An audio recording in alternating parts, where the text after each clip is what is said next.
கிறிஸ்து இயேசுவில் மிக அன்புமிக்கவர்களே, இந்த வெள்ளிக்கிழமை மாலை ஜெப கூட்டத்திலே அகில உலகத்திலும் இருந்து இந்த தொலைத்தொடர்பு ஊடகத்தின் வழியாக எங்களோடு இணைந்திருக்கிற உங்கள் அனைவருக்கும் குமரி பேராயம் மார்த்தாண்டம் செய்கிற திருச்சபையின் சார்பிலே அன்பான வாழ்த்துக்களை மகிழ்வோடு தெரிவித்துக் கொள்கிறோம். இந்த கூட்டத்தின் ஆசீர்வாதத்திற்காக நாம் தலைகளை தாழ்த்தி ஜெபம் செய்வோமாக. அதினதின் காலத்திலே சகலத்தையும் நேர்த்தியாய் செய்கிறவரும் வாழ்வின் நன்மைகளை மனுக்குலத்திற்கு ஆசைகளாய் தந்து எங்களை மகிழ்ச்சியுற செய்கிறவருமாகிய அன்பு மிகுந்த எங்கள் நல்ல ஆண்டவரே, தேவரீர் மகிழ்வாய் எங்களுக்கு தந்திருக்கின்ற இந்த நல்ல நாள் மாலை வேளைக்காக உள்ள மகிழ்ந்து உம்மை போற்றுகிறோம், உமக்கு நன்றி செலுத்துகிறோம். சென்ற நாளெல்லாம் கண்ணின் விழி போல எங்களை காத்து எங்கள் வாழ்நாள் பயணத்திலே உடன் பயனாளியாய் பயணித்து வாழ்வின் கஷ்டங்களிலும் வியாகுலங்களிலும் வியாதிகளிலும் ஏன் நாங்கள் பயந்த சூழல்களிலும் எங்களோடு கூட இருந்து அன்பு பிள்ளைகளே சோர்ந்து போகாதிருங்கள் என்ற வார்த்தையை தந்து எங்களை தைரியமூட்டியமைக்காக மகனை நன்றி செலுத்துகிறோம். இந்த மாலை நேரத்திலும் சுவாமி எங்கள் தேவைகளை எல்லாம் விண்ணப்பங்களை எல்லாம் சமூகத்தில் சொல்வதற்கு நாங்கள் இணைந்து வந்திருக்கிறோம். இந்த மாலை கூடுகை எல்லா விதத்திலும் எங்களுக்கு ஆசீர்வாதம் அமைந்துள்ளட்டும். பாடுகிற பாடல்கள், வாசிக்கிற தியானிக்கிற இறை வார்த்தைகள், உம்மிடத்தில் ஜெபிக்கிற ஜெபங்கள் அத்தனையும் எங்களுக்கு ஆசீர்வாதமாய் அமைந்தருள ஆண்டவர் அனுக்கிரகம் செய்திருள்ள வேண்டும் என்று எங்கள் ஆண்டவராகிய இயேசு கிறிஸ்துவின் திருப்பெயரில் தாழ்வணிந்து ஜெபிக்கிறோம். ஜெபம் கேளும் நல்ல பிதாவே, ஆமேன். அன்புமிக்கவர்களே, நம்முடைய மகிழ் கீதத்தினுடைய 300வது பாடல் அதிசயமான ஒளிமை நாடாம், நேசரின் நாடாம், நம் வாஞ்சிக்கும் நாடாம். பாடல் புத்தகத்தில் 300வது பாடலை நம் அனைவரும் அமர்ந்திருக்கின்ற இடங்களிலே இணைந்து பாடுவோமாக.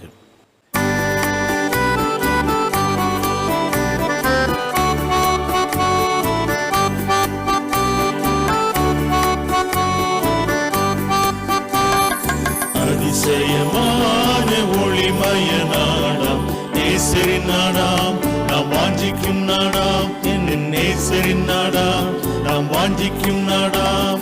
பாவமில்லாத நாடு, ஒரு சாபமும் காணா நாடு. பாவமில்லாத நாடு, ஒரு சாபமும் காணா நாடு. நித்திய மகிழ்ச்சி, ஓயாத கீதம், உன்னதத்தில் ஓசனா, அல்லேலூயா. அதிசயமான ஒளிமய நாடாம், நேசரின் நாடாம், நாம் வாஞ்சிக்கும் நாடாம், என் நேசரின் நாடாம், நாம் வாஞ்சிக்கும் நாடாம். சந்திர சூரியன் இல்லை, ஆனால் இருள் ஏதும் காணவில்லை. சந்திர சூரியன் இல்லை, ஆனால் இருள் ஏதும் காணவில்லை. தேவகுமாரன் ஜோதியில் ஜோதி, நித்திய வெளிச்சமானார் என்றும் பகல். அதிசயமான ஒளிமய நாடாம், நேசரின் நாடாம், நாம் வாஞ்சிக்கும் நாடாம், என் நேசரின் நாடாம், நாம் வாஞ்சிக்கும் நாடாம். பிரச்சனை ஏதுமில்லை, வீண் குழப்பங்கள் ஒன்றுமில்லை. பிரச்சனை ஏதுமில்லை, வீண் குழப்பங்கள் ஒன்றுமில்லை. மொழி நிறம் ஜாதி பற்று உடையோ எவருமே அங்கு இல்லை. அன்பே மொழி அதிசயமான ஒளிமய நாடாம், நேசரின் நாடாம், நாம் வாஞ்சிக்கும் நாடாம், என் நேசரின் நாடாம், நாம் வாஞ்சிக்கும் நாடாம். இயேசுவின் இரத்தத்தினால் பாவம் கழுவினால் செல்லலாமே. இயேசுவின் இரத்தத்தினால் பாவம் கழுவினால் செல்லலாமே. இத்தனை பெரிய சாக்கியம் இழப்போர் இப்போவில் எவரும் வேண்டாம், எல்லாம் சமம். அதிசயமான ஒளிமய நாடாம், நேசரின் நாடாம், நாம் வாஞ்சிக்கும் நாடாம், என் நேசரின் நாடாம், நாம் வாஞ்சிக்கும் நாடாம்.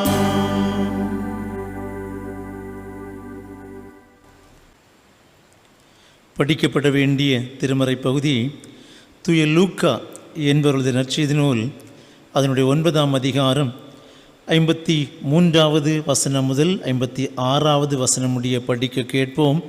லூக்கா 9:53 முதல். இயேசு எருசலேமுக்கு போக நோக்கமாயிருந்தபடியினால் அவ்வூரார் அவரை ஏற்றுக்கொள்ளவில்லை. அவருடைய சீஷராகிய யாக்கோபும் யோவானும் அதை கண்டபோது, ஆண்டவரே, எலியா செய்தது போல வானத்திலிருந்து அக்கினி இறங்கி இவர்களை அழிக்கும்படி நாங்கள் கட்டளையிட உமக்கு சித்தமா என்று கேட்டார்கள். அவர் திரும்பி பார்த்து, நீங்கள் இன்ன ஆவி உள்ளவர்கள் என்பதை அறியீர்கள் என்று அதட்டி, மனுஷகுமாரன் மனுஷருடைய ஜீவனை அழிக்கிறதற்கு அல்ல, ரட்சிப்பதற்கே வந்தார் என்றார். அதன் பின்பு அவர்கள் வேறொரு கிராமத்திற்கு போனார்கள் என்பவைகளே படிக்கப்பட வேண்டிய திருமறை பகுதி படிக்கப்பட்டாயிற்று. பிதா, குமாரன், பரிசுத்த ஆவிக்கே சகல துதியும் கனம் மகிமையும் உண்டாவதாக.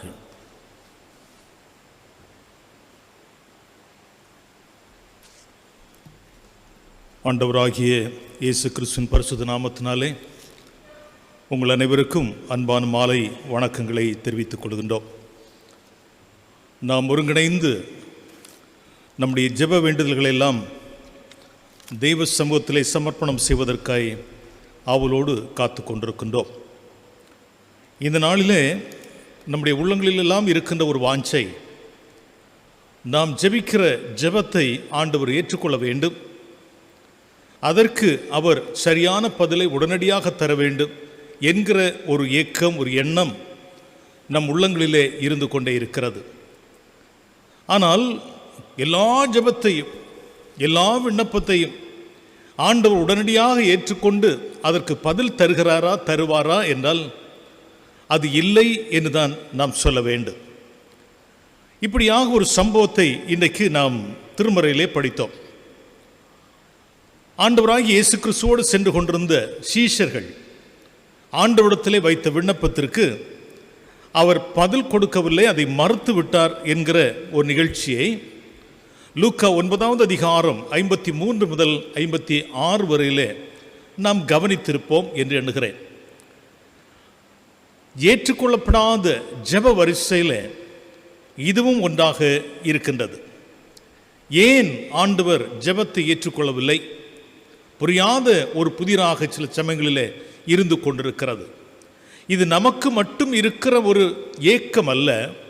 திருமறையிலே அதிபக்திமான்கள், ஆண்டவரோடு ஐக்கியமாக இருந்தவர்கள், ஆண்டவருடைய ஊழியத்திலே பங்கேற்றவர்கள் கூட இந்த கேள்விக்குறியோடு தான் அவர்கள் வாழ்ந்திருக்கிறார்கள் என்பதை திருமறையிலே நாம் படிக்க முடிகின்றது. ஒரு நாள் என்னுடைய சக ஊழியர், ஒரு நண்பர், மிகவும் முகவாட்டத்தோடு சரீர பலவீனத்தோடு உட்கார்ந்திருக்கிறதை கண்டேன். அவரிடத்தில் போய் கேட்டேன், ஐயா, என்ன காரியம்? சரீரத்துக்கு சுகம் இல்லையா? ஏன் முகவாடலாக இருந்து கொண்டிருக்கிறீர்? ஏன் சரீரத்தில் பலவீனம் தென்படுகிறது என்று அவரிடத்தில் கேட்டேன். அவர் ஒரு நிகழ்ச்சியை சொன்னார். அந்த நிகழ்ச்சியை நான் உங்களுக்கு சொல்ல ஆசைப்படுகிறேன். அவர் ஊழியம் செய்த அந்த திருச்சபையில் அவருக்கும் அந்த திருச்சபையில் உள்ள ஒரு மெம்பருக்கும் சில பிரச்சனைகள் வந்துவிட்டது. அது வாய் தகராறாக மாறி பெரிய சண்டையாக மாறி அந்த திருச்சபையின் அந்த உறுப்பினர் ஊழியரை பிடித்து உலுக்கி தள்ளிவிட்டார். இது அவருடைய உள்ளத்தில் ஒரு பெரிய வேதனை ஏற்படுத்தி விட்டது. இது திருச்சபையில் ஊழியம் செய்தாலும் எனக்கு இப்படிப்பட்ட ஒரு துன்பம் வந்துவிட்டதே என்று அவருடைய உள்ளத்தில் அதிக வேதனையோடு காணப்பட்டார். அவமானம் அவருக்கு இருந்தது. இந்த செய்தியை அந்த ஊர் மக்கள் எல்லாம் கேள்விப்பட்ட போது இப்படி ஆகிவிட்டதே என்று வருத்தப்பட்டு கொண்டிருந்தார்கள். எனவே இந்த சமயத்தில் அவர் ஆண்டவரோடு கூட ஜெபிக்க ஆரம்பித்தார். ஆண்டவரே, உம்முடைய ஊழியக்காரனாகி எனக்கு இந்த ஜனத்தின் மத்தியிலே இப்படிப்பட்ட ஒரு அவமானம் ஏற்பட்டிருக்கிறது. எனவே நான் ஜெபிக்க போகிறேன். நான் ஜெபிக்கிற ஜெபத்தை ஆண்டவரே நீர் ஏற்றுக்கொண்டு என்னை இவ்விதமாய் அவமானப்படுத்திய ஒரு ஊழியக்காரன் என்று பாராதபடி என்னை உலுக்கி தள்ளிவிட்ட இந்த மனிதனுக்கு நீர் ஏதாவது ஒரு தண்டனை கொடுத்தாக வேண்டும். அப்படி கொடுத்தால்தான் ஊழியக்காரன் மேல் ஒருவன் கை வைத்தால் அவனுடைய பிரதிபலன் என்ன என்று அறிந்து கொள்வான். எனவே நீர் எனக்கு இதை செய்து தர வேண்டும் என்று இந்த ஊழியக்காரர் கேட்க ஆரம்பித்தார். எனவே வீட்டுக்குள்ளாக சென்று விட்டார். 3 நாட்கள் அவர் தண்ணீர் குடிக்கவும் இல்லை, ஆகாரம் சாப்பிடவும் இல்லை, காலை முதல் இரவு முழுவதும் ஜெபித்து கொண்டே இருந்தார். 3 நாட்கள் தாண்டி போனது. வெளியே வந்து பார்க்கிறார், அந்த மனிதன் அப்படியே போய்கொண்டே இருக்கிறார். அவனுக்கு ஒன்றும் நிகழவில்லை. ஊழியக்காரருக்கு ரொம்ப இன்னும் வருத்தமாகிவிட்டது. மீண்டும் 2 நாட்கள் இரவும் பகலும் ஊக்கத்தோடு ஜெபிக்க ஆரம்பித்தார். ஆண்டவரே, இந்த மனிதனுக்கு நீர் ஏதாவது ஒரு தண்டனை கொடுத்தே ஆக வேண்டும், அதை என் கண்கூடாக பார்க்க வேண்டும், அப்படி பார்த்தால்தான் மற்ற மக்கள் திருந்துவார்கள் என்று இந்த மனிதன் இரவும் பகலும் ஜெபித்து கொண்டே இருந்தான். 2 நாட்கள் தாண்டி போனது. மீண்டும் பார்க்கிறான், அந்த மனிதனுக்கு ஒன்றும் ஆகவில்லை. மனதில் ஒரு பெரிய விரக்தி. ஆண்டவரே, உம்முடைய ஊழியக்காரன், உம்மால் அழைக்கப்பட்ட நான் இவ்வளவு தூரம் உம்மிடத்திலே வருந்தி ஜெபித்த பின்பும் உம்முடைய ஊழியக்காரனுக்கு நீர் இறங்கவில்லையே. இது அவருடைய மனதை அதிகமாக உறுத்தியது. ஏற்கனவே வேதனையோடு கூட இருக்கிறார். இந்த ஜெபம் ஏற்றுக்கொள்ளப்படாததினாலே இன்னும் அதிக வேதனைப்பட்டார். இதுதான் என்னுடைய வருத்தம் என்று அந்த ஊழியக்காரர் என்னிடத்திலே சொன்னார். நம்முடைய வாழ்க்கையிலே இப்படி பல சம்பவங்கள் நடைபெறுகிறது. நாம் விரும்பி கேட்கிறோம், ஆனால் ஆண்டவர் நிராகரித்து விடுகின்றார். லூக்கா 9வது அதிகாரத்தில் ஒரு அழகான நிகழ்ச்சி சொல்லப்பட்டிருக்கிறது. இயேசு கிறிஸ்து சீஷர்களுமாய் எருசலேமுக்கு போவதற்கு அவர்கள் தங்களுடைய பயணங்களை ஆயத்தப்படுத்துகின்றார்கள். அவர் எருசலேமுக்கு போவதற்கு முன்பு சில தூதுவர்களை அனுப்பி அந்த ஊர் வழியாக செல்வதற்குரிய ஏற்பாடுகளை செய்யும்படி சொன்னார். எனவே இவர்கள் போகின்றார்கள், அந்த ஊராரிடத்தில் பேசுகின்றார்கள். எப்படியும் இவர்கள் புறப்பட்டு போகின்ற போது அந்த சமாரிய ஊரார், அந்த வழியாகத்தான் அவர்கள் போக திட்டமிட்டிருக்கிறார்கள், சமாரியா கிராமத்து மக்கள் அவரை தடுத்து நிறுத்தினார்கள். ஐயா, நீர் எங்களுடைய தேசம் வழியாக போகக்கூடாது, நீர் வேறு ஜாதி, நாங்கள் வேறு ஜாதி, உங்களுக்கும் எங்களுக்கும் சம்பந்தம் இல்லை, வேணுமென்றால் வேறு வழியாக நீர் போகலாம், எங்கள் கிராம வழியாக நீங்கள் போகக்கூடாது என்று சொல்லி தடுத்து நிறுத்திவிட்டார்கள். இயேசுக்கு பின் சென்று கொண்டிருந்த அவருடைய சீஷர்களுக்கெல்லாம் இது ஒரு பெரிய அவமானமாய் போய்விட்டது. எங்களுடைய ஆண்டவர், அதிசயங்களை செய்கிறவர், உணவு கொடுத்தவர், செத்துப்போன மக்களை எல்லாம் உயிரோடு எழுப்பினவர், எங்கள் ஜீவனுள்ள, வல்லமை உள்ள, அதிகாரம் உள்ள இயேசு கிறிஸ்து உங்கள் ஊர் வழியாக போகக்கூடாதா? அப்படியானால் நாம் என்ன செய்யலாம்? ஆண்டவருடைய அந்தரங்க சீஷர்களிலே 2 பேர் இருக்கிறார்கள். ஏற்கனவே ஒரு நாள் நாம் அவர்களை குறித்து சிந்தித்திருக்கிறோம். யோவானும் யாக்கோபும். ஆண்டவர் இவர்களுக்கு பொவர்னகேஸ் என்று பெயர் கொடுத்தார்.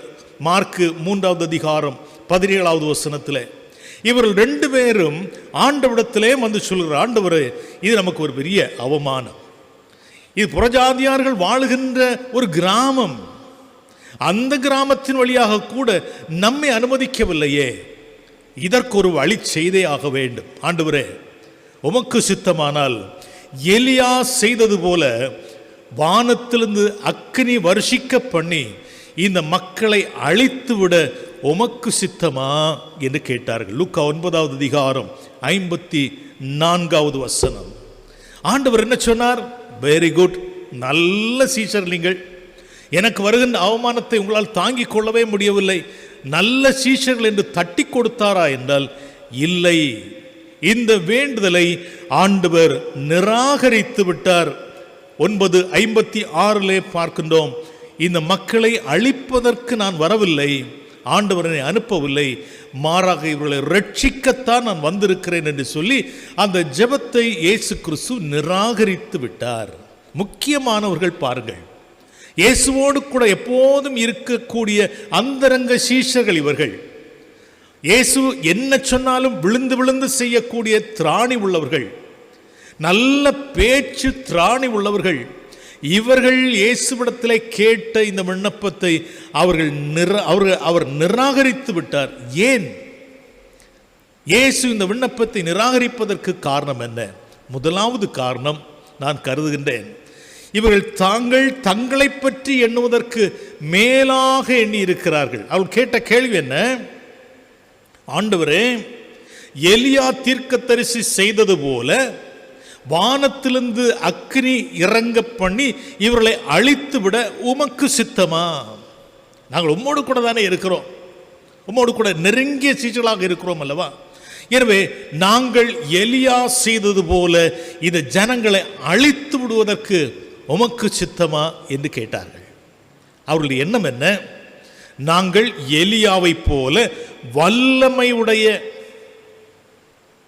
ஆற்றலுடைய இறை அருள் பெற்ற ஊழியர்கள்.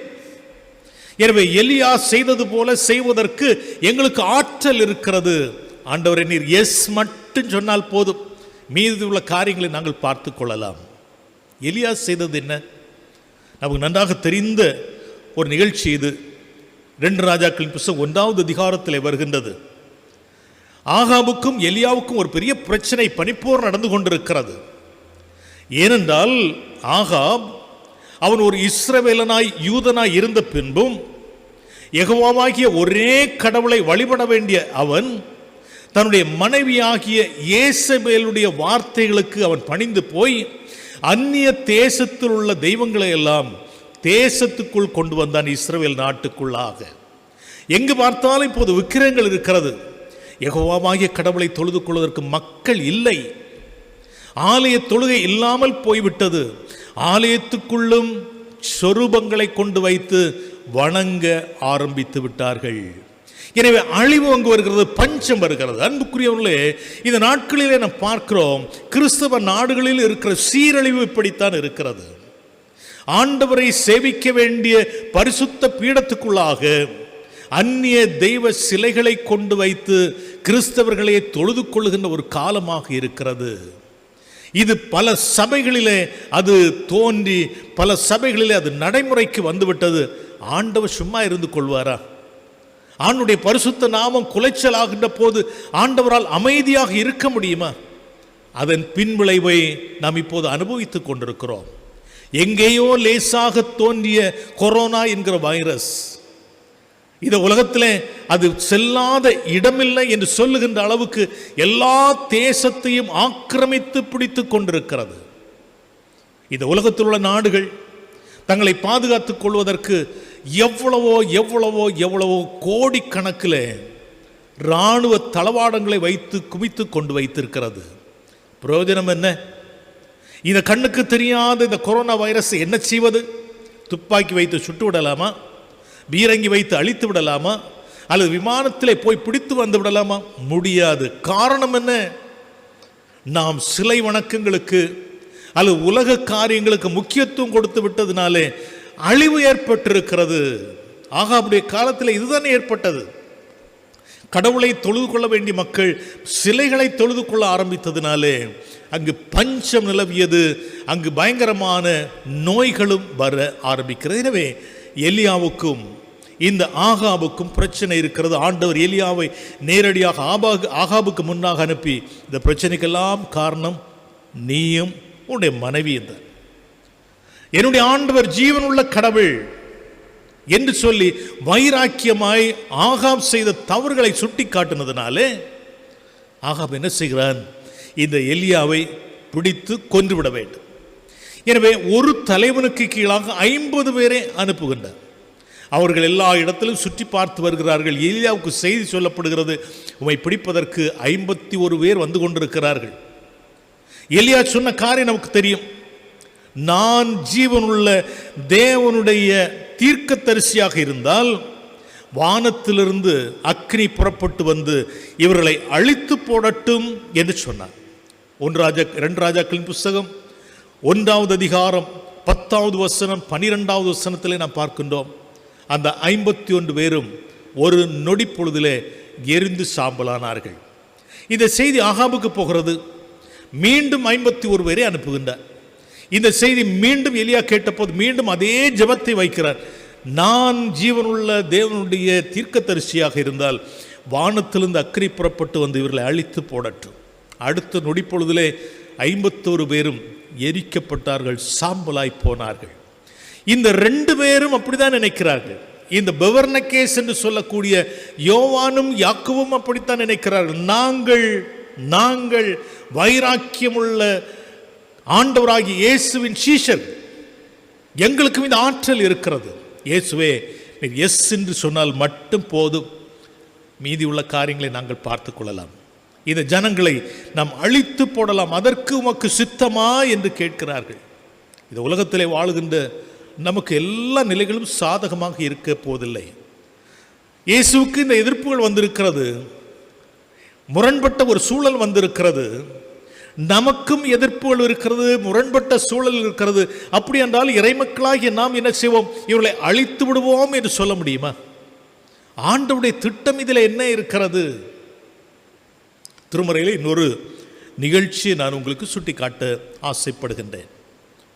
தாவீது ராஜா ஆட்சி செய்திருந்து கொண்டிருந்த காலத்தில் அவனிடத்தில் சில நல்ல பண்புகளை பார்க்க முடிகிறது. சில சமயத்தில் முரண்பட்ட குணங்கள் அவனிடத்தில் வெளிப்பட்டிருக்கிறது. ஆனால் சில சமயங்களில் அவனுடைய நல்ல குணங்களை நாம் பார்க்க முடியும். வீட்டிலே ஒரு பெரிய பிரச்சனை அவனுக்கும் தான் பெற்று வளர்த்த மகனாகிய அப்சலோமுக்கும் இடையிலே ஒரு பெரிய பகை உணர்ச்சி ஏற்பட்டு விட்டது. அகிதோப்பேல் என்று சொல்லக்கூடிய ஒரு ஆலோசனைக்காரன் மூலமாக அந்த பகை உணர்ச்சி ஏற்பட்டது. இந்த அப்சலோம் பெரிய படையை சேர்த்து வைத்திருக்கான். தன்னுடைய தகப்பனுக்கு எதிராக போரிடும்படியாக, அவனை கொன்றும் போடும்படியாக பெரிய ஒரு இளைஞர் பட்டாளத்தை அவன் சேர்த்து வைத்திருக்கிறான். ஒரு நாள் திடீரென்று தாவீதுக்கு ஒரு செய்தி வருகிறது, உம்முடைய மகனாகி அப்சலோம் ஏராளமான இளைஞர் பட்டாளங்களோடு உம்மை பிடித்து கொன்று போடுவதற்காக அரண்மனை நோக்கி வந்து கொண்டிருக்கிறான் என்ற செய்தி. தாவீதுக்கு ரொம்ப சங்கடம். நான் பெற்று வளர்த்த என்னுடைய மகன், எனக்கு எதிராக அவன் கிளம்பி விட்டானே என்று வருத்தத்தோடு அதிசீக்கிரமாய் வீட்டை ஒழுங்கு பண்ணினான். வீட்டில் உள்ள எல்லாரும் இப்போது அரண்மனைக்கு வெளியே வெறும் காலோடு கானகம் நோக்கி நடக்க ஆரம்பிக்கிறார்கள். நடந்து கொண்டே இருக்கிறார்கள். போகின்ற வழியில் அழுது கொண்டே போகிறார்கள், வேதனையோடு அழுது கொண்டு போகிறார்கள். இப்படிப்பட்ட ஒரு பரிதாபமான ஒரு சூழல் நமக்கு வந்துவிட்டதே என்று அழுது கொண்டே போகின்றார்கள். போகின்ற போது அந்த காட்சியை கிராமத்து மக்கள் எல்லாம் பார்க்கிறார்கள். ராஜாவுக்கு இப்படிப்பட்ட ஒரு பரிதாப நிலையா? பாதரட்சை இல்லாதபடி இவர் நடந்து கொண்டு போறாரே என்று சொல்லி எல்லாரும் சேர்ந்து ஓ என்று ஒப்பாரி வைத்து அழுது கொண்டிருக்கிறார்கள். கீதரோன் என்கிற ஒரு சின்ன ஓடை வருகிறது. அந்த ஓடை தாண்டி மீண்டுமாக மேலே ஏறிக்கொண்டு போகின்றார்கள். இப்போது சிமேயி என்கிற ஒரு வாலிபன் சத்தம் போட்டு கொண்டு, இந்த தாவீதுக்கு எதிராய் சத்தம் போட்டு கொண்டு, தாவீதுக்கு எதிராய் பேசிக்கொண்டு, அவனை சாபமிட்டு கொண்டு வேகமாய் வந்து கொண்டிருக்கிறான். அங்கு கிடந்த கற்களையும் மண்ணையும் எடுத்து தாவீதுக்கு மேல் எறிகின்றான். நீ நாசமாய் போக வேண்டும், உனக்கு நடந்ததல்ல இன்னும் நடக்க வேண்டும் என்று சொல்லி அவனை வயது கொண்டு திட்டிக் கொண்டு சாபமிட்டு கொண்டே போகின்றான். ஏற்கனவே மனதுக்கம் வேறு, அழுது கொண்டு போகின்றார்கள் வேறு. அதற்கிடையில் இந்த ஒரு சிமையும் வந்து இப்படியெல்லாம் திட்டிக் கொண்டிருக்கிற போது தாவீதுடைய உள்ளமெல்லாம் உடைந்து போய்விட்டது. என்ன லைஃப், என்ன வாழ்க்கை இது! வீட்டிலேயும் பிரச்சனை, வெளியே வந்தால் வெளியேயும் பிரச்சனை. எப்போதும் சூழ்நிலை நமக்கு சாதகமாக இல்லை அன்புக்குரியவர்களே. இந்த நேரத்தில் இன்னொரு மனிதன் பார்க்கிறான் இந்த காட்சியெல்லாம். அபிசாய் என்கிற ஒரு மனிதன். இது அபிசாய் இந்த காட்சியை பார்த்து கொண்டு ராஜாவிடத்தில் சொல்லுகிற, ராஜாவே, நீர் மட்டும் எஸ் சொன்னால் போதும், நான் நொடியிலே அவனுடைய தலையை வெட்டி கொண்டு உம்முடைய தலை நான் கொண்டு வருகிறேன், உம்முடைய பாதத்திலே கொண்டு படைக்கிறேன், நீர் ஆம் என்று மட்டும் சொல்லும். தாவீது சொன்ன பதில் என்ன? 2 சாமுவேலின் புஸ்தகம் 16வது அதிகாரம் 10வது 11வது வசனத்தில் தாவீது அமைதலாய் பதில் சொல்கிறான், இல்லை இல்லை. தாவீது என்ன சொல்கிறான்? கடவுள் இப்படி அவன் பேச வேண்டும் என்று அவனுக்கு கட்டளையிட்டிருக்கிறார். அதனால் அவன் பேசுகிறான், அவன் பேச வேண்டும். நான் கேட்க வேண்டிய சூழலிலே நான் வைக்கப்பட்டிருக்கிறேன். எனவே அவன் பேசட்டும், அவன் சாபமிடட்டும், அவனை ஒன்றும் செய்யக்கூடாது என்று அந்த தாவீது தன்னுடைய நல்ல பண்பை வெளிப்படுத்தி இருக்கிறதை 2 சாமுவேலின் புஸ்தகம் 16வது அதிகாரத்தில் நாம் பார்க்க முடிகிறது. நாம் எப்போதும் சாதகமான சூழ்நிலையில் வாழ வேண்டும் என்றால் அது நடக்காது. ஊரிலே சில சமயத்தில் பிரச்சனை நமக்கு எதிராக வருகிறது, சமுதாயத்தில் வருகிறது. அப்போதெல்லாம் இந்த 2 சீஷர்களும் கேட்டது போல், ஆண்டவரே இவர்களை அழித்து போட வேண்டும், இல்லை என்றால் நான் முதல் சொன்ன சம்பவத்தை போல் ஆண்டவரே இவர்களுக்கு ஏதாவது ஒரு தண்டனை தர வேண்டும் என்று ஜெபிப்பது நம்முடைய நிலைக்கு மேலாக நம்மை பற்றி எண்ணிக்கொள்வது. எனக்கு அதிகமான ஆற்றல் இருக்கிறது, சக்தி இருக்கிறது என்று நம்மை குறித்து எண்ணிக்கொள்வது ஆண்டவர் இதை ஏற்றுக்கொள்வதில்லை. ஆண்டவர் பெருமை உள்ளவர்களுக்கும் தன்னை விட அதிகமாக எண்ணிக்கொண்டிருக்கின்றவர்களுக்கும் எதிர்த்து நிற்கின்ற கடவுளாயிருக்கிறார். எனவே அந்த ஜெபத்தை ஆண்டவர் நிராகரித்து விட்டார். இரண்டாவது நாம் பார்க்கிறோம், 9வது அதிகாரம் 55, 56 நாம் பார்க்கின்ற போது என்ன நடக்கிறது? இயேசுவின் எண்ணத்துக்கும் அவருடைய எண்ணத்துக்கும் சற்றேனும் பொருத்தமில்லாத எண்ணமுடையவர்களாக இருக்கிறார்கள். அங்கே பார்க்கிறோம், இயேசு திரும்பி பார்த்து என்று சொல்லப்பட்டிருக்கிறது. இந்த வார்த்தை திரும்பி பார்த்து என்கிற வார்த்தை புதிய ஏற்பாட்டு பகுதியிலே மிகவும் கொஞ்சமான இடத்திலே தான் வருகிறது. நீங்கள் கவனிக்க வேண்டும். லூக்கா 14வது அதிகாரம் 25வது வசனத்திலே தனக்கு பின்னாக சென்று கொண்டிருக்கிற ஜனங்களை திரும்பி பார்த்தார். லூக்கா 22வது அதிகாரம் 21வது வசனத்திலே குளிர் காய்ந்து கொண்டிருக்கின்ற பேதுருவை இந்த விசாரணைக்கு அழைத்து சென்று நிறுத்தப்பட்டிருக்கின்ற போது இயேசு அந்த இடத்திலிருந்து பேதுருவை திரும்பி பார்த்தார். லூக்கா 9:51 இயேசு எருசலேமுக்கு போகும்படி தன்னுடைய முகத்தை திருப்பினார். அப்படியானால் இயேசு திரும்பினார், இயேசு திரும்பி பார்த்தார், தன்னுடைய முகத்தை திருப்பினார் என்று சொன்னால் அதிலே விசேஷங்கள் ஏராளம் இருக்கிறது. இந்த 2 சீஷர்களையும் இயேசு திரும்பி பார்த்தார். அட பதர்களே, நீங்கள் என்ன நினைத்து கொண்டிருக்கிறீர்கள்? அவர் சொல்கிறார், உங்களுடைய மனதிலே என்ன நினைத்து கொண்டிருக்கிறீர்கள் என்பதை நீங்கள் புரிந்து கொள்ளுகிறீர்களா? என்ன ஆவி உங்களிடத்தில் இருக்கிறது? தெய்வீக சிந்தனையும் என்னிடத்தில் இருக்கிற ஆவியின் சிந்தனை உங்களிடத்தில் இருந்தால் நீங்கள் இப்படி யோசிக்க மாட்டீர்களே. திரும்பி பார்த்து அவர்களை கண்டிக்கிறார், கடிந்து கொண்டார், அவர்களிடத்தில் கோபமாக இருந்தார் என்று அந்த பகுதியை சொல்கிறது. அவளை திரும்பி பார்த்து அவளுடைய உள்ளத்திலே என்ன இருக்கிறது என்று பார்க்கிறார். அவருடைய உள்ளத்திலே மனித சிந்தனை இருக்கிறது, மனித எண்ணம் இருக்கிறது. இயேசு அவர்களுக்கு ஒரு பாடத்தை போட்டுகின்றதை நீங்கள் பார்க்க முடியும். மனுஷகுமாரன் இந்த ஜனங்களை அழிப்பதற்காக வரவில்லை, அல்லது ஆண்டவர் அவரை அனுப்பவில்லை. மாறாக எல்லா ஜனங்களும் ரட்சிக்கப்பட வேண்டும் என்பதுதான் என்னுடைய சிந்தனை, என்னை அனுப்பின ஆண்டவருடைய சிந்தனை. தீமோத்தேயுக்கு பவுல் அப்போஸ்தலன் எழுதுகின்ற போது 1வது கடிதம் 1:15 சொல்லப்பட்டிருக்கிறது, பாவிகளை ரட்சிக்க இயேசு கிறிஸ்து இந்த உலகத்திலே வந்தார். இயேசு கிறிஸ்து தன்னுடைய நோக்கத்தை சொல்கிற போது யோவான் 3வது அதிகாரம் 16வது வசனத்திலே நாம் பார்க்கிறோம், அவரை விசுவாசிக்கிறவர்கள் யாராக இருந்தாலும் கெட்டு போகாமல் நித்திய ஜீவனை அடைய வேண்டும். அதுதான் இயேசுவின் சிந்தனையாக இருக்கிறது.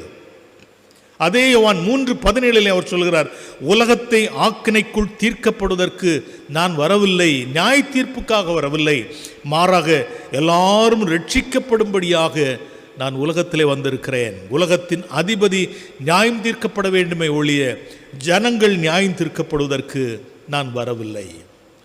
நம்முடைய எண்ணத்திற்கும் இயேசுவின் எண்ணத்திற்கும் எவ்வளவு வித்தியாசம் இருக்கிறது. இவர்களுக்கு இருக்கிற எண்ணம் இயேசு கிறிஸ்துவின் சிந்தனை அல்ல, மாறாக மனித சிந்தனை இருக்கிறது. எங்களுக்கு எதிராக யாரும் கூக்குரல் போடக்கூடாது, எங்களுக்கு எதிராக யாரும் வரக்கூடாது, எங்களை யாரும் தடுத்து நிறுத்தக்கூடாது. எங்களுடைய எண்ணத்துக்கும் எதிராக யார் பேசினாலும் எங்களால் சும்மா இருக்க முடியாது. நாங்கள் இறைவனோடு கூட இருக்கிறவர்கள், அவளை அழித்து தீர்க்க வேண்டும் என்கிற ஒரு மனித சிந்தனை, மனித ஆவி அவளிடத்தில் இருக்கிறதுனால ஆண்டவர் அவளுடைய விண்ணப்பத்தை ஏற்றுக்கொள்ளாதபடி நிராகரித்து விட்டார். நாமும் சில வினாடிக்குள்ளாக ஜெபிக்க போகின்றோம். இந்த 2 சீஷர்களைப் போல நம்முடைய எண்ணங்கள் இறை சித்தத்திற்கு இணைந்திருக்கிறதா என்பதை சிந்தித்து பார்க்க வேண்டும். நம்முடைய யோசனை இயேசுவினுடைய யோசனைக்கும் எண்ணத்திற்கும் ஒத்திருக்கிறதா, அல்லது மனுஷ ரீதியாக நாம் சிந்தித்து கொண்டிருக்கிறோமா என்பதை சிந்தித்து பார்க்க வேண்டும். இறைவனுடைய சித்தத்துக்கு உட்பட்டு கொள்வோம். நம்முடைய எண்ணங்கள் இயேசு கிறிஸ்துவின் எண்ணத்தைப் போல பிறரும் ரட்சிக்கப்பட வேண்டும் என்ற எண்ணத்தோடு அமைந்திருக்கட்டும். அப்படி என்றால் இன்றைக்கு நாம் ஜெபிக்கிற ஜெபங்கள் எல்லாம் ஆண்டவரால் ஏற்றுக்கொள்ளப்படும். அந்த மேலான சிலாக்கியத்தை பெற்றுக்கொள்ள கடவுள் நமக்கு கிருபை செய்வாராக. ஆமென். நாம் இருக்கின்ற இடங்களிலே தாகம் தீர்க்கும் ஜீவநதி தரணில் உண்டோ என தேடினேன் என்கிற பாடலை இணைந்து கரங்களை தட்டி பாடுவோம். மகிழ் கீதங்கள் பாடல் இருந்தால் 215வது பாடல்.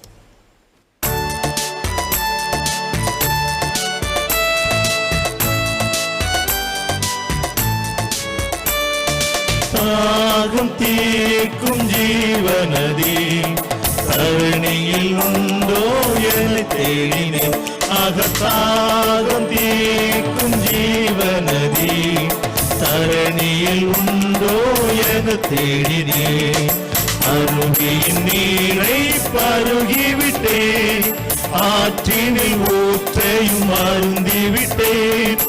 அருவியின் நீரை பருகிவிட்டேன், ஆற்றினில் ஊற்றையும் அருந்திவிட்டேன். துறவுகள் கடலும் தாகம் தீர்க்கவில்லை, தூரத்து காணலாயாகியதே. துறவுகள் கடலும் தாகம் தீர்க்கவில்லை, தூரத்து காணலாயாகியதே. தாகம் தீர்க்கும் ஜீவநதி தரணியில் உண்டோ என தேடினேன். கானகம் சோலையும் தேடிய பின் வானகம் நோக்கியே அபயமிட்டேன். கானகம் சோலையும் தேடிய பின் வானகம் நோக்கியே அபயமிட்டேன். கண்களை திறந்தேன் ஐந்தருவியன கண்மலை ஒன்றில் நீ சுரக்க கண்டேன். கண்களை திறந்தேன் ஐந்தருவியன கண்மலை ஒன்றில் நீ சுரக்க கண்டேன். தாகம் தீர்க்கும் ஜீவநதி தரணியில் உண்டோ என தேடினேன். அருகியே வாழ்ந்தே தாகமில்லை, அருகில் சென்றேன் கண்மலையுமில்லை. அருகியே வாழ்த்தீர தாகமில்லை, அருகினில் சென்றேன் கண்மலையுமில்லை. காயங்கள் தன்னில் சென்னீர் சுரக்க கண்மலையாம் என் இயேசு நின்றார். காயங்கள் தன்னில் சென்னீர் சுரக்க கண்மலையாம் என் இயேசு நின்றார். தாகம் தீர்க்கும் ஜீவநதி தரணியில் உண்டோ என தேடினேன். மதகு புலைந்தில் நீர் சுரக்க மகிழ்வுடன் பருகினேன் தாகமில்லை. மதகு புலைந்தில் நீர் சுரக்க மகிழ்வுடன் பருகினேன் தாகமில்லை. என் தாகம் தீர்த்திட்ட கண்மலை நேசரின் இயேசுவை வாழ்த்துகிறேன். என் தாகம் தீர்த்திட்ட கண்மலை நேசரின் இயேசுவை வாழ்த்துகிறேன். தாகம் தீர்க்கும் ஜீவநதி தரணியில் உண்டோ என தேடினேன். ஐயனின் திருவடி வீழ்ந்தேன் நான், ஆன்மாவின் தாகம் தீர்ந்ததென்றேன். ஐயனின் திருவடி வீழ்ந்தேன் நான், ஆன்மாவின் தாகம் தீர்ந்ததென்றேன். புன்னகை பூத்து புனிதனும் மறைய புதுபலன் அடைந்தேன் என் உள்ளத்திலே. புன்னகை பூத்து புனிதனும் மறைய புதுபலன் அடைந்தேன் என் உள்ளத்திலே. தாகம் தீர்க்கும் ஜீவநதி தரணியில் உண்டோ என தேடினேன். தாகம் தீர்க்கும் ஜீவநதி தரணியில் உண்டோ என தேடினேன்.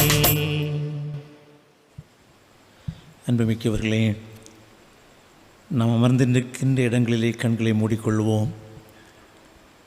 சற்று நம்முடைய உள்ளத்தை நம்ம கேள்வி கேட்டுக்கொள்வோம்.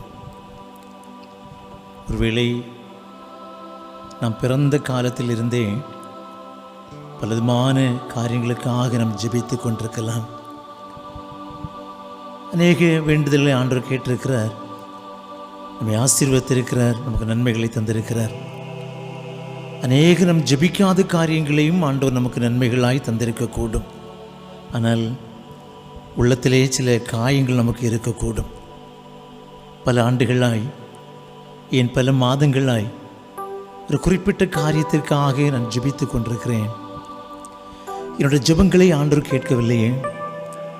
ஒருவேளை என் மேல் ஒரு கோபமாக இருக்கிறாரோ, ஏன் என் ஜெபத்தை ஆண்டவர் கேட்கவில்லை என்கிற பல வேதனையான நிலைகள் நம்மிடையே காணப்படலாம். அன்புமிக்கவர்களே, நம்முடைய தலைமை அவர்கள் மிக ஆழமான சிந்தனைகள் நமக்கு தந்து கொண்டிருக்கிறார்கள். ஏன் நமது ஜெபங்கள் கேட்கப்படுவதில்லை? கேட்கப்படாத ஜெபங்களுக்கான காரணங்கள் தான் என்ன என்பதை நமது வெள்ளிக்கிழமைகளே நாம் தியானித்துக் கொண்டிருக்கிறோம். அன்புமிக்கவர்களே, இன்றைய நாளிலே ஆண்டவரோடு கூட அதிகமாக இருந்த யோவான் யாக்கோபினுடைய ஜெபம் கேட்கப்படவில்லை. ஆண்டவரோடு கூட இருந்தவர்கள், ஆண்டவரது போதனைகள் அதிகமாய் கேட்டவர்கள், ஆண்டவருடைய வல்லமையை பெற்றுக்கொண்டவர்கள். ஆயினும் ஏன் அவர்கள் ஜெபத்தை ஆண்டவர் கேட்கவில்லை? தங்கள் நிலைமைக்கு மேலாக நினைத்து ஜெபித்த ஒரு ஜெபமாக இருந்தது. தங்களை பெருமைப்படுத்துவதற்கென்று ஆண்டவரிடத்திலே வைக்கப்பட்ட விண்ணப்பமாய் அது இருந்தது. ஆண்டவர் பார்வையிலே அது ஏற்றுக்கொள்ளப்படாத ஜெபம், அது நிராகரிக்கப்பட்டு விட்டது. இரண்டாவதாக இந்த ஜெபம் ஏன் நிராகரிக்கப்பட்டது? ஆண்டவரது இயேசு கிறிஸ்துவினுடைய எண்ணத்திற்கு முரண்பட்ட சிந்தனை கொண்ட ஒரு ஜெபம் அது. ஆண்டவர் யாரையும் தண்டிக்க விரும்புகிறவர் அல்ல. அவர் எல்லாரையும் நேசிக்கிறவர், ஏன் விரோதியையும் நேசிக்கிறவர். ஆகவே அன்புள்ளம் கொண்ட ஆண்டவராகிய இயேசு கிறிஸ்துவனிடத்திலே இவர்கள் ஜெபித்த இந்த ஜெபம் அல்லது வேண்டுதல் அல்லது விண்ணப்பம் ஆண்டவரது எண்ணத்திற்கு முரண்பட்டதாய் இருந்தது. அன்புமிக்கவர்களே, ஏதோ ஒரு காரியத்திற்காக நாம் ஜெபித்துக் கொண்டிருக்கிறோமே, ஆண்டவரால் ஜெபம் நிராகரிக்கப்படுகிறதே, நம்முடைய வேண்டுதல் ஆண்டவர் கேட்கவில்லை ஏன் என்று சற்று நாம் யோசிப்போம். ஒருவேளை அது ஆண்டவருக்கு பிரியமில்லாத ஜெபமாக இருக்கக்கூடுமோ? ஒருவேளை ஆண்டவரால் அது அங்கீகரிக்கப்படாத ஜெபமாக இருக்கக்கூடுமோ? நம்முடைய ஜெபம் இன்னொருவருக்கு வேதனையை, நம்முடைய ஜெபம் இன்னொருவரை காயப்படுத்துவதை ஆண்டவரிடத்தில் கேட்கிற ஜெபமாக இருக்கக்கூடுமோ? அன்பர்களே, ஒரு காலத்திலும் ஆண்டவர் அப்படிப்பட்ட ஜெபங்களை ஏற்றுக்கொள்ளுகிறவர் அல்ல. ஆகவே இங்கு மாற வேண்டியது ஆண்டவர் அல்ல, மாற்றப்பட வேண்டியது நம்முடைய ஜெப குறிப்புகளே. இங்கு மாற்றப்பட வேண்டியது ஆண்டவருடைய சிந்தனை அல்ல, மாறாக இங்கே மாற்றம் பெற வேண்டியது நம்முடைய ஜெப குறிப்புகளும் நம்முடைய மனநிலைகளுமே. ஆண்டவரிடத்திலே சற்று நாம் கேட்போம். ஒருவேளை நம்முடைய அன்றாட வாழ்விலே ஆண்டவருக்கு பிரியமில்லாத ஜெபங்களை நாம் கேட்கிறோமே ஆயின், சற்று ஆண்டவரே எங்களை மன்னியும் என்று கேட்போமா? ஆண்டவரே, ஒருவேளை நான் என்னுடைய தேவைகளுக்காக அல்லது உம்மால் அங்கீகரிக்கப்பட வேண்டிய ஜெபங்களையும் நான் கேட்கிற போது இந்த ஜெபத்தினுடைய இடையூறு அந்த ஜெபம் கிடைக்கப்படாதபடி தடையாய் இருந்து விடக்கூடாதே ஆண்டவரே. குற்றமுள்ளவனாக உம்முடைய பார்வையில் நான் நின்று விடக்கூடாதே, குறைவுள்ளவனாக நின்று விடக்கூடாதே, என்னை மன்னியும் என்று கேட்போமா? தாவீதை போல எங்களை மன்னியும் ஆண்டவரே என்று கேட்போமா? ஆண்டவர் நம்மை மன்னிப்பார், நம்முடைய குறைகளை மன்னிப்பார், நம்மை ஏற்றுக்கொள்ளுவார். உள்ளத்திலே நம்முடைய குறைகளை நாம் ஆய்வு செய்வோம். ஒருவேளை நம்முடைய சிந்தனைகளிலே, நம்முடைய எண்ணங்களிலே, நம்முடைய யோசனைகளிலே ஒருவேளை ஆண்டவருக்கு பிரியமில்லாத பண்புகள் நம்மிடத்தில் காணப்படலாம். ஒரு நிமிடம், ஆண்டவரே, நீர் என்னை ஆசீர்வதிக்க கூடாதபடிக்கு என் பாவம் தடையாக இருந்தால், என் சிந்தனையாக இருக்கலாம், கைவழியாக நான் செய்கின்ற செயல்களாக இருக்கலாம். ஒருவேளை இன்னொரு மனிதனுக்கு, சக மனிதனுக்கு நான் செயல்கின்ற என்னுடைய செயல்களாக இருக்கலாம். ஒருவேளை அது பார்வையில் குற்றமாக இருந்தால் மன்னித்தருளும் ஆண்டவரே என்று கேட்போமா? சில நிமிடங்கள் கண்களை மூடி எங்களை மன்னியும் ஆண்டவரே என்று கேட்போம். நம்மை அவர் மன்னிப்பார், நம்மை ஏற்றுக்கொள்வார். நம்மை மன்னிக்கிற ஒரு ஆண்டவர் நம்மோடு கூட இருக்கிறபடினாலே, நம்முடைய குற்றங்களை அவர் மறந்து விடுகிறவர் ஆனபடியினாலே ஆண்டவருக்கு நாம் நன்றி சொல்ல கடன்பட்டிருக்கிறோம். அன்பர்களே, நாம் நிர்மூலமாகாதிருப்பது அவருடைய சுத்த கிருபையினால் என்று வேதம் சொல்லுகிறது. நாம் நிற்பதும் நிர்மூலமாகாதிருப்பதும் அவருடைய கிருபையினாலே என்று நாம் படிக்கிறோம். எவ்வளவோ இடர்பாடுகள் மத்தியிலும், எவ்வளவோ பிரச்சனைகள் மத்தியிலும், கொடுமையான கொள்ளை நோய் போன்ற உயிரை பறித்து விடுகின்ற, நம்மை பயமுறுத்துகின்ற, வாழ்க்கை குறித்து என்னதான் வாழ்க்கை என்று நம்மை கேள்வி அடைய செய்கிற கொடுமையான ஆபத்தான நிலைகள் எத்தனையோ நமக்கு வந்து இல்லையா? நம்மை ஆண்டவர் நடத்தி வந்தாரே, அவருடைய கிருபைகளை உணர்ந்து நமக்கு நன்றி சொல்ல வேண்டாமா? அழகிய குடும்பத்தை தந்திருக்கிறார், பிள்ளைகளை தந்திருக்கிறார், மருமக்கள் பேர பிள்ளைகளை தந்திருக்கிறார், நம்மளுக்கு ஆயுள் காலங்களை தந்து கொண்டிருக்கிறார். எத்தனையோ மக்கள் மரித்து போயிட்டாங்க இல்லையா? எத்தனையோ மக்கள் வியாதியிலும் உபத்திரவத்திலும் உழன்று கொண்டிருக்கிறாங்க இல்லையா?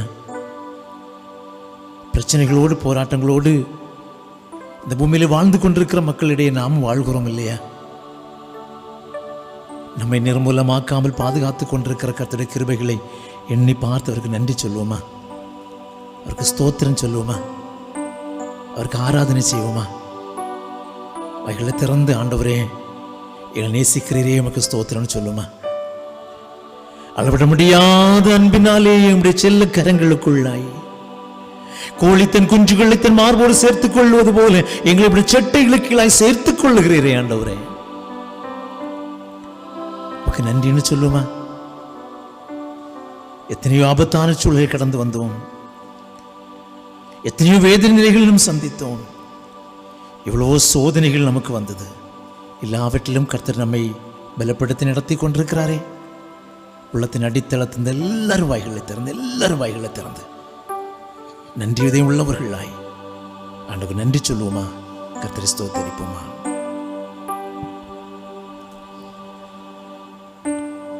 கடந்த நாட்களில் கண்மணி போ கருத்துடன் நம்மை காத்தாரே, கர்த்தரையே நம்பி ஜீவித்திட கிருபையும் ஈந்ததால் ஸ்தோத்தரிப்போமே. அற்புதமே அவர் நடத்துதலே, ஆனந்தமே பரமானந்தமே, நன்றியால் உள்ளவே மிக பொங்கிடுதே நாம். அல்லேலூயா துதி சாற்றிடுவோம், நன்றியால் உள்ளவே மிக பொங்கிடுதே நாம். அல்லேலூயா துதி சாற்றிடுவோம். அன்புமிக்கவர்களே, நம்மை காத்து வருகிற, பராமரித்து வருகிற, நமக்கு நன்மைகள் செய்திருக்கிறேன் ஆண்டவருடைய அதிசயமான கிருபைகளை உணர்ந்து, அவருடைய இரக்கங்களை உணர்ந்து, உள்ளத்தின் அடித்தளத்தில் நன்றி சொல்லிக் கொண்டே இருக்கிறோம். நாம் நம்முடைய தேவைகளை ஆண்டவருடைய சமூகத்தில் சொல்ல நாம் ஆயத்தமாவோமாக. ஒரு பாதகமான நிலையில் நாம் வாழ்ந்து கொண்டிருக்கிறோம். நம்மை சுற்றி நடந்து கொண்டிருக்கின்ற ஒரு அமைதியற்ற சூழல்களை நாம் உணர்ந்து பார்ப்போம். அன்புமிக்கவர்களே, ஒரு பக்கத்திலே எனக்குத்தான் இத்தனை கொடுமை, எனக்குத்தான் இவ்வளவு வேதனைகள் என்று ஒருவேளை நம்மீது நாமே சுய இரக்கம் கொண்டவர்களாய் வாழ்ந்திருக்கக்கூடும். இந்த வியாதியினாலே நான் பாதிக்கப்பட்டிருக்கிறேன், இந்த வியாதி எனக்கும் வந்தது என்று நாம் நம்ம மேலே இரக்கம் கொண்டிருக்கலாம். அன்புமிக்கவர்களே, நம்மை காட்டிலும் வேதனையோடு எண்ணிறந்த மக்கள் வாழுகிறார்கள். எங்கேயோ ஆரம்பித்த இந்த கொரோனாவுடைய தாக்கம் உலக அளவில் 2 கோடியை தாண்டி போய்கொண்டிருக்கிறது. இந்திய திருநாட்டிலே 22 லட்சத்திற்கும் மேலாய் அது பாதிப்புகளை ஏற்படுத்தி தாண்டவமாடி கொண்டிருக்கிறது. பல மக்கள் தங்கள் உழைப்புகளை இழந்திருக்கிறார்கள், சம்பாத்தியங்களை இழந்திருக்கிறார்கள். பல ஆயிரம் மக்கள் தங்களுடைய உறவுகளை இழந்திருக்கிறார்கள், பலர் தங்களுடைய உயிரையை இழந்திருக்கிறார்கள். நம்முடைய வாழ்வின் நிலைகளை ஒரு நிமிடம் திரும்பி பார்ப்போம். எவ்வளவோ இயற்கையின் சீற்றத்தினால் பாதிக்கப்படுகிற மக்கள் இருக்கிறார்களே. குறிப்பாக இந்த வாரத்திலே எவ்வளவு இயற்கையினுடைய பாதிப்புகள். மூணார் பகுதியை குறித்து ஒரு அறிந்து கொண்டிருக்கிறோம். நிலச்சரிவினாலே சுமார் 49 பேர் மரித்து போய்விட்டார்கள். 78 தமிழர்கள் மண்ணிலே புதைந்திருக்கிறார்களாம். அன்பர்களே, உழைப்பிற்கென்று சென்றவர்கள், பிழைப்பிற்கென்று சென்றவர்கள், பகலெல்லாம் உழைத்து போய் இரவு நேரத்திலே தங்களுக்கென்று பெற்ற இல்லத்திலே அமைதியாய் நித்திரையாய் செய்து கொண்டிருந்தவர்கள், ஓய்வெடுத்துக் கொண்டிருந்தவர்கள், மண்களுக்குள்ளாய் புதைக்கப்பட்ட அனுபவம். நாற்றமெடுத்த சரீரங்களாக, சடலங்களாக மண்ணுக்குள் இன்னும் தோண்டி எடுத்துக் கொண்டிருக்கிறார்களே. ஒரு வாலிப பெண் தன் தகப்பனையும் தன் தாயையும் தன் உடன்பிறப்பையும் இழந்து அகோர சத்தத்தினால் புலம்பிக் கொண்டிருக்கிற பரிதாபம். அன்பானவர்கள், துக்கத்தோடு இருக்கிற மக்களுக்காய் ஆண்டவருடைய சமூகத்தில் நாம் ஜெபிக்க வேண்டாமோ? துபாய் நாட்டிலிருந்து தன் சொந்த நாடாக கேரளாவிற்கு ஒரு கூட்டம் மக்கள் விமானத்தில் பயணப்பட்டுக் கொண்டிருந்தார்கள். கோழிக்கோடு விமான நிலையம் வந்தபோது தங்கள் சொந்த ஊர் வந்துவிட்டது, சொந்த மாநிலம் வந்துவிட்டது, இன்னும் சற்று நேரத்தில் இறங்க போகிறோம், என் உடன்பிறப்புகளை, என் பெற்றோர் குடும்பத்தின் மக்களை பார்க்க போகிறோம் என்று மகிழ்ச்சியோடு தங்களுடைய உறவுகளை சந்திக்க ஆவலாக இருந்த பயணிகள் நாம் ஒருவேளை அறிகிறோம், கோழிக்கோடு விமான விபத்திலே 2 விமானிகள் உட்பட 18 பேர் மரித்து போனார்களே.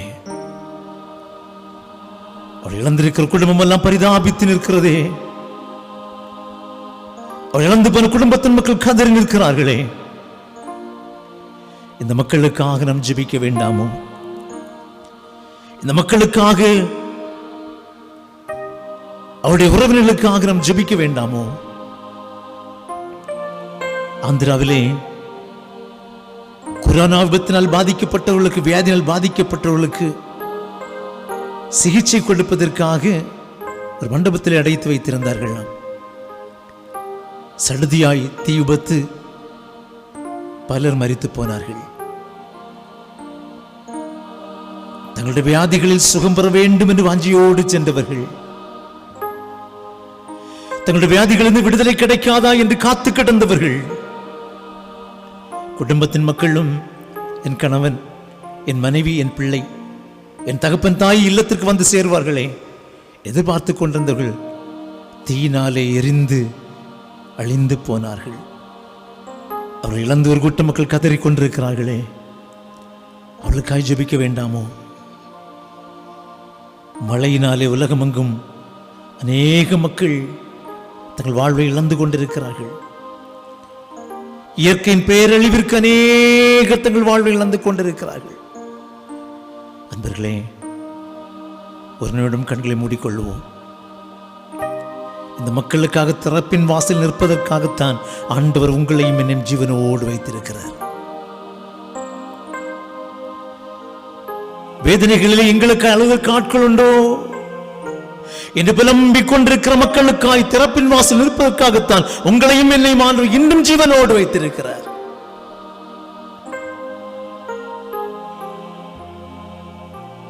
அவர்களுக்கு ஒரு உதவி செய்யும் ஆண்டவரே, வழியை காட்டும் ஆண்டவரே. எல்லாரும் இழந்து துக்கத்தோடு இருக்கிற மக்களுக்கு ஆகாயத்து பறவைகளை போஷிக்கிறது போல போஷியும் ஆண்டவரே என்று ஒரு நிமிடம் வேண்டுதல் செய்வோமாக.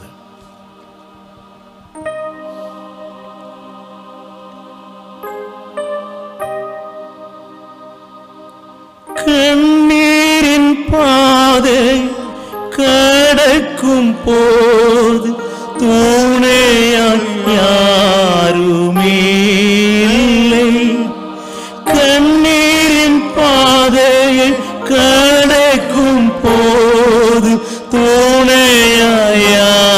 யாருமே இல்லை.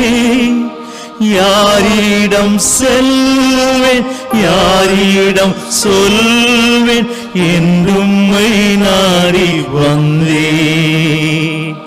யாரிடம் செல்வேன், யாரிடம் சொல்வேன் என்றும்மை நாடி வந்தேன். உடைந்த உள்ளமதை தேற்றிடும் இயேசுநாதா, காரிருள் சூழ்கையிலே காத்திடும் கருத்தினால், காரிருள் சூழ்கையிலே காத்திடும் கருத்தினால். தகப்பனும் தாயும் என்னை கைவிட்டாலும் கர்த்தர் என்னை சேர்த்துக் கொள்ளுவார். அன்புமிந்த தெய்வமே, எல்லாரையும் இழந்து வருமனேன் என்று என்னுடைய வாழ்க்கையில் இத்தகைய நிலையேனோ என்று பரிதாபத்தோடு வேதனைகளோடு கண்ணீர்களையே தங்களுடைய உணவுகளாக்கி தன் போஜனத்தை புசிக்கும் மறந்து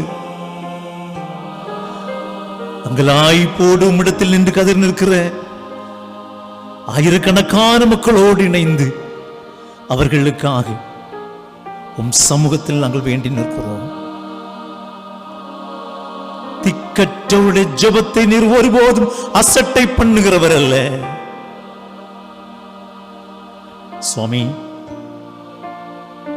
ஒருவேளை யார் எங்களுக்கு உண்டு என்று கண்ணீர் வெடித்து நிற்கிறவர்கள் இரண்டு கரங்களை விரித்து பரலோகத்தை நோக்கி பார்ப்பார்களே, ஆனால் தம்முடைய பிள்ளைகளுக்கு வழி காட்டுதலை தந்தருளுவீராக.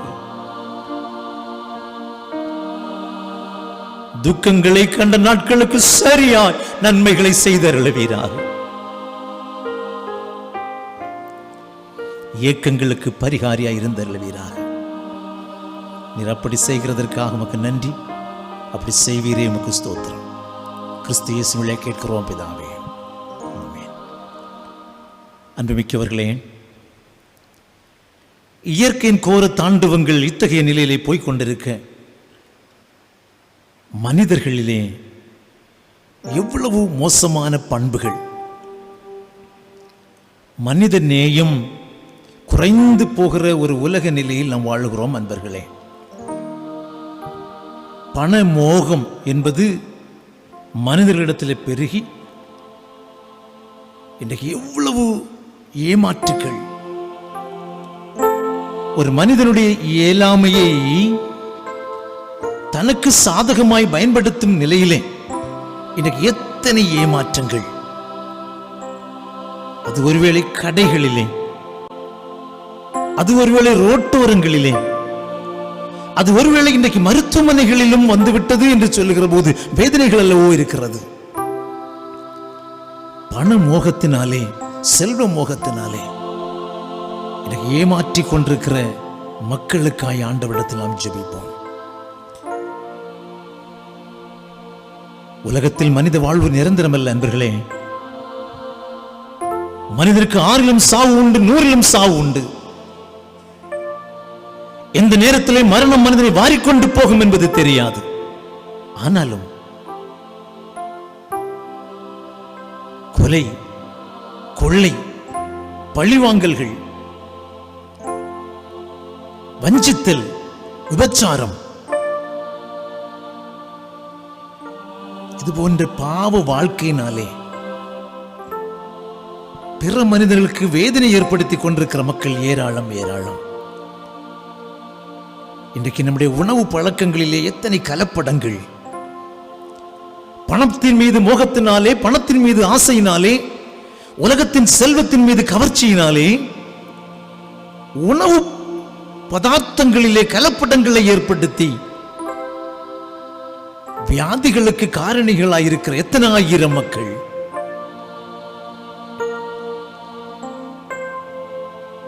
ஒருமுறை ஆண்டவராக இயேசு சொன்னார், இடரல்கள் வராதிருப்பது கூடாத காரியம், ஆனாலும் எவன் நிமித்தம் வருகிறதோ அவனுக்கு ஐயோ. அன்புமிக்கவர்களே, ஒரு ஜெபத்தை வைத்துக் கொள்ளும் ஆண்டவரே, என் மூலமாக ஈடல் வந்துவிடவே கூடாது சுவாமி. நான் இன்னொருத்தருடைய வேதனைக்கு காரணமாய் இருந்து விடவே கூடாது. இன்னொருடைய வாழ்வு அழிவுக்கு நான் காரணமாக இருந்து விடவே கூடாது. நாம் நமக்காக ஜெபித்துக் கொள்வோம். முதலாவதாய். இரண்டாவதாய், இது போன்ற பண்புடைய மக்கள் நம்முடைய குடும்பங்களிலே இருந்தால் ஆண்டவரிடத்தில் ஜெபிப்போம். உலகத்தின் செல்வம் நிலையானதல்ல அன்பர்களே. சிற்றின்ப மோகம் சீக்கிரம் போய்விடும். ஆண்டவர் ஒருவரே நிரந்தரமானவர். இந்த உலகத்தின் வாழ்க்கையை முடித்து நமக்கென்று இறையகத்தின் வாழ்க்கை என்று ஒன்று உண்டு. ஆண்டவருமே ஆகாதவர்களே என்று நம்மை தள்ளிவிடாதிருக்க, நம்முடைய குடும்பத்தின் மக்கள், திருச்சூர் மக்களாக இருக்கலாம், சமூகத்தின் மக்களாக இருக்கலாம், நம்மை போல பூமியிலே வாழுகின்ற பிற சமூக மக்களாக இருக்கலாம், மனித நேய பண்புகளை இழந்து வாழுகிற யாராக இருக்கலாம், அவர்களுக்காக நாம் ஜெபிக்க வேண்டியது அவசியம் அல்லவோ? கண்களை மூடிக்கொள்வோம். ஆண்டவரிடத்திலே கொடிய இதயம் உள்ள அந்த மனிதர்கள் மனமாற ஆண்டவரிடத்தில் நாம் ஜெபிப்போம்.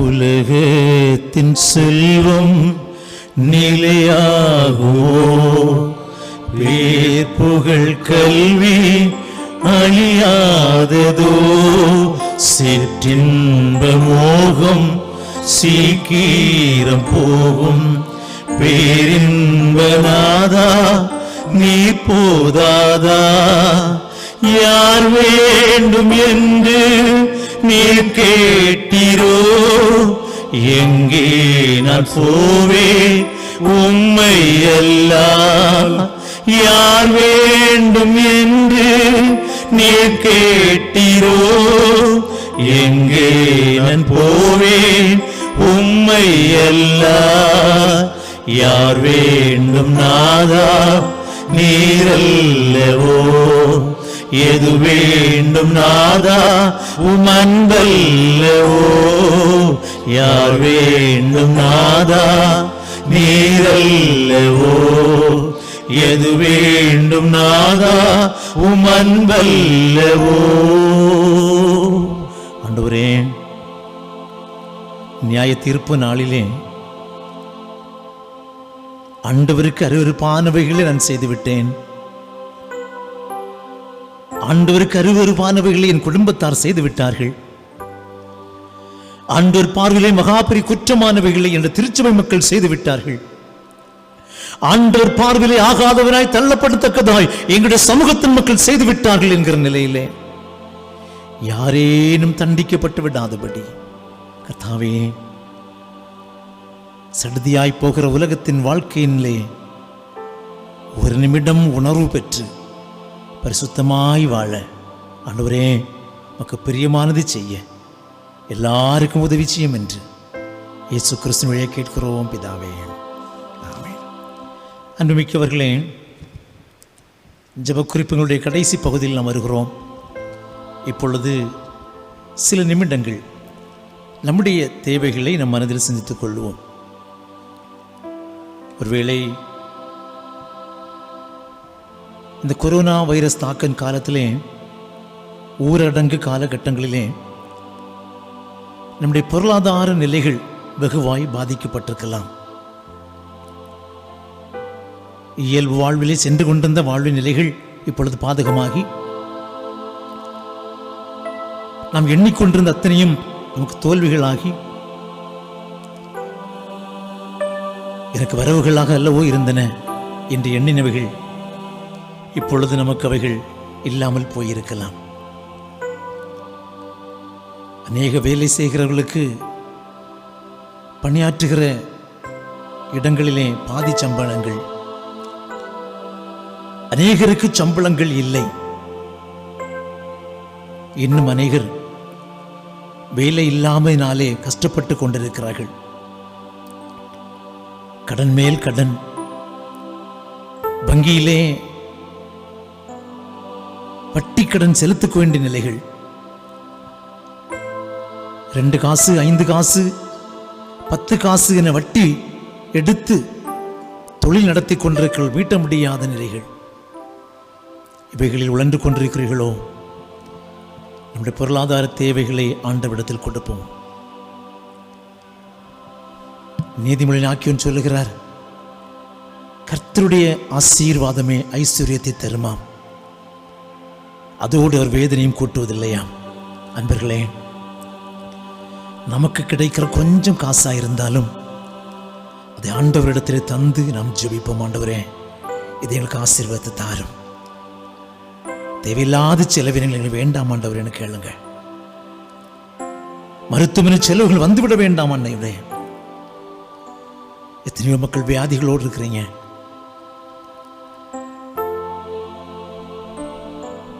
சுகப்படுத்த முடியாத வியாதிகள், கேன்சர் வியாதிகள்,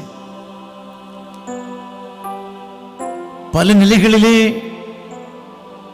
சரீரத்தினுடைய இயல்பு நிலைகளில் ஏற்படுகின்ற பல மாறுதல்கள், சுகர், பிரஷர், கொலஸ்ட்ரால், பலர் ரீனல் ஃபெயிலியரிலே வாழ்ந்து கொண்டிருக்கிற மக்கள் உண்டு, கிட்னி ஃபெயிலியரை வாழ்ந்து கொண்டிருக்கிற மக்கள் ஆலயங்கள் என்று ஓ என்று அழுகிறார்கள். அன்பர்களே, உங்களுடைய முகத்தை பார்க்கிற நேசர் உங்களுக்கு உண்டுங்க.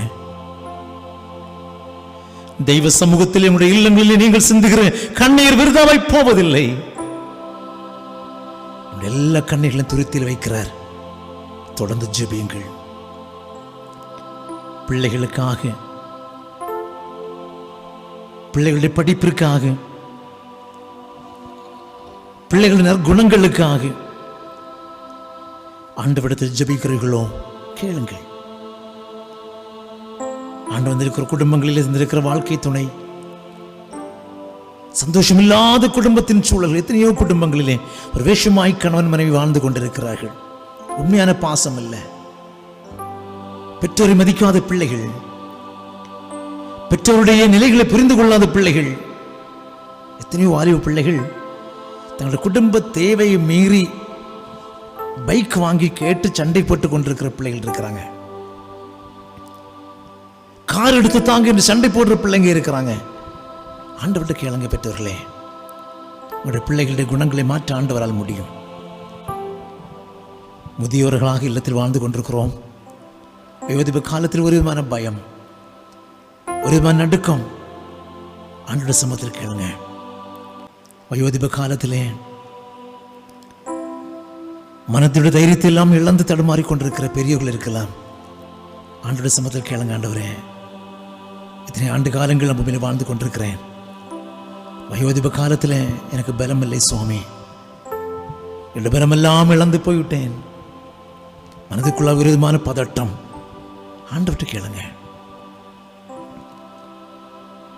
நம்முடைய எண்ணங்கள், விருப்பங்களை எல்லாம் சில நிமிடங்கள் ஆண்டவரிடத்தில் அர்ப்பணம் செய்வோம். அவருடைய விருப்பத்துக்கு மாறாக ஒன்றும் உண்மையில் நடப்பதில்லை. அன்பை முக்கியவர்களே, நம்முடைய தேவைகள் எல்லாவற்றையும் பார்க்கிறார். நம்முடைய இயக்கங்கள் எல்லாவற்றையும் பார்க்கிறார். ஒரு முறை பேதுரு வீதமாய் ஜெபித்தார். ஆண்டவரே, நேரம் சென்று விட்டாயிற்று, எங்களோடு தங்குகிறோம். இந்த இரவு நேரத்திலே பல பாதகங்கள் எங்களுக்கு வருவதற்கு வாய்ப்புண்டு, பல கஷ்டங்கள் வருவதற்கு வாய்ப்புண்டு. சுவாமி, எங்களை விட்டு போய்விடாதிரும்.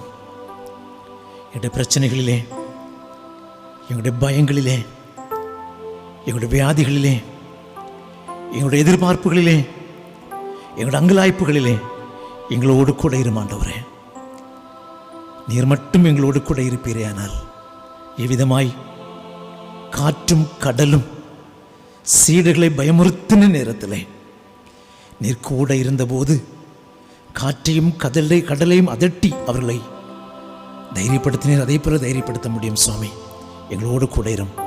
இந்த ராத்திரி நேரத்தில் எங்களோடு கூட வாரும் ஆண்டவரே. எங்களோடு கூட தங்கிரும். நித்திரையில் எங்களோடு கூட இரும். நீர் மட்டும் போதும் சுவாமி. நீர் மட்டும் எங்களோடு கூட இரும். எங்கள் நடத்தும். ஆண்டவர் சமத்தை கேட்போமா? நம்ம எப்படி ஆண்டவர் சமத்தை ஒப்புக் கொடுக்கிறோம், அந்த விருப்பங்களை ஒப்புக் கொடுக்கிறோம். அவருடைய திட்டத்திற்கு ஒப்புக் கொடுக்கிறோம். ஆண்டுக்கு விருப்பமில்லாத பண்புகள் நம்மை அப்புறப்படுத்தப்படும். ஆண்டோட சபத்தை நம்ம ஜெபிக்கிற ஜெபங்களுக்குரிய பரிகாரங்களை பெற்றுக்கொள்ளும். நம்ம எப்படியே ஆண்டவருக்கு தத்தமாய் தருகிறோம். நீர் போதும் ஆண்டவரே, நீர் போதும் சுவாமி.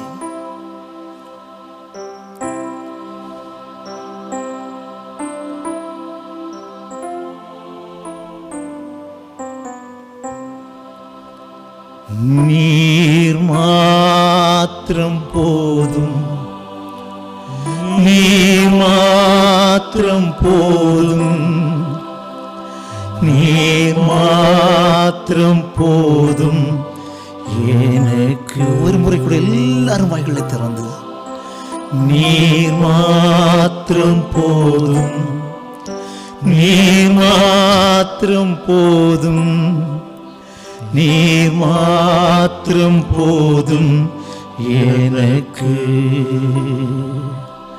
நீர் மாத்திரம் போதும் எனக்கு. நீர் மாத்திரம் போதும் எனக்கு. கரங்களே நம்மை தத்தமாய் தருவோம். ஆச்சரியமான காரியங்கள் நமக்கு செய்வார். அதிசயமான காரியங்கள் நமக்கு நடப்பிப்பார். மனாந்திரங்கள் நமக்கு செழிப்பாய் மாறும்.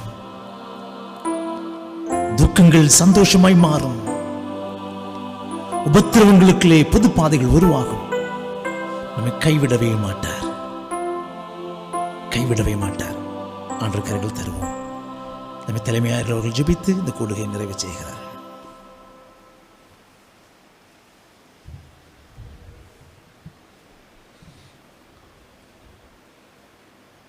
தொடர்ந்து ஜெபிப்போம். இவ்வளவு நேரமும் ஆண்டவரே, நீர் எங்களோடு கூட செயலாற்றி வந்ததற்காக எமக்கு நன்றி செலுத்துகின்றோம். எங்களுடைய ஜெபங்களை ஆண்டவருடைய சமூகத்தில் வைத்திருக்கின்றீர். உமக்கு ஏற்ற பிரியமான சமயத்தில் அவைகளுக்கெல்லாம் பதில் தர வேண்டும் என்று தாழ்மையோடு வேண்டுகிறோம் சாமி. வியாதிகளும் வேதனைகளும் மிஞ்சி போயிருக்கிற ஒரு காலகட்டத்தில் எங்களுடைய வாழ்வை குறித்த ஒரு கேள்விக்குறியோடு வாழ்ந்து கொண்டிருக்கின்ற காலகட்டத்தில் ஒரு இரவு நேரத்திலே வந்திருக்கிறோம் சாமி. இன்றைக்கு நம்முடைய சமூகத்திலே நாங்கள் ஏராளமான காரியங்களை மிக பாரத்தோடு நாங்கள் ஜெபத்திலே வைத்திருக்கிறோம். ஆண்டவர், எங்களுடைய ஜெபங்களுக்கெல்லாம் பதில் தர வேண்டும் என்ற வாஞ்சை எங்களுக்கு இருக்கிறது. நீர் அதை ஏற்றுக்கொள்ள வேண்டும் என்று வேண்டுகிறோம். எங்களுடைய ஜெபங்களுடைய சமூகத்தில் ஏற்றுக்கொள்ளப்படாமல் போவதற்கு காரணங்கள் இருக்குமே என்றால் அவைகளை எங்களுக்கு சுட்டி காட்ட வேண்டும் என்று வேண்டுகிறோம் சாமி. வருத்தத்திலே வாழ்ந்து கொண்டிருக்கிறவர்கள், இழப்பிலே வாழ்ந்து கொண்டிருக்கிறவர்கள், கண்ணீரோடையே வாழ்ந்து கொண்டிருக்கிறவர்கள், வியாதியிலே மரணப்படுக்கையிலே இருந்து கொண்டிருக்கிறவர்கள், அத்தனை பேரையும் உடைய சமூகத்திலே இந்த இரவு நேரத்திலே சமர்ப்பணம் செய்கின்றோம். அவர்களுக்கெல்லாம் ஆண்டவர் போதுமானவராக இரும். உமக்கு சித்தமானால் ஒரு புதிய நாளை எங்களுடைய ஆயுசு நாட்களோடு காணவும், நாளை தினத்தின் பணிகளுக்குள் பிரவேசித்து நீர் எங்களுக்கு நிர்ணயித்து வைத்திருக்கிற காரியங்களெல்லாம் செய்வதற்கு, பரிசுத்தமாக இருந்து கொள்வதற்கு ஆண்டவர் அருள் தர வேண்டும் என்று வேண்டுகிறோம். இரவின் பயங்கரங்களுக்கெல்லாம் விலக்கி காத்துக்கொள்ளும். உம்முடைய தூதருடைய கண்காணிப்போடு பாதுகாப்போடு இரவை கழித்து காலை காண எங்களுக்கு அருள் தாரும். குறைகள் குற்றங்கள் எல்லாவற்றையும் பொறுத்து கொள்ளும். இயேசு கிறிஸ்துவின் பரிசுத்த நாமத்தில் வேண்டி நிற்கிறோம். ஜெபம் கேளு நல்ல பிதாவே.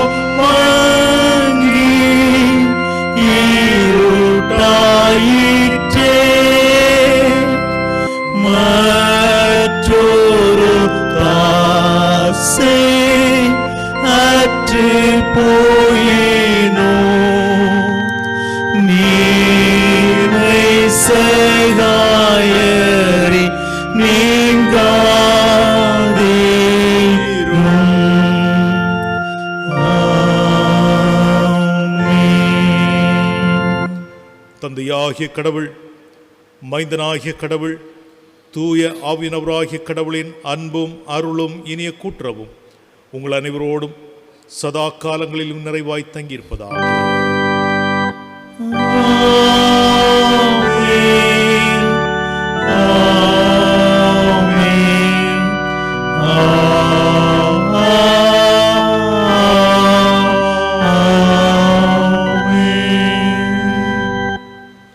கர்த்தருடைய பாதுகாக்கின்ற கரங்கள் உங்களோடு கூட இருப்பதாக. ஆமென்.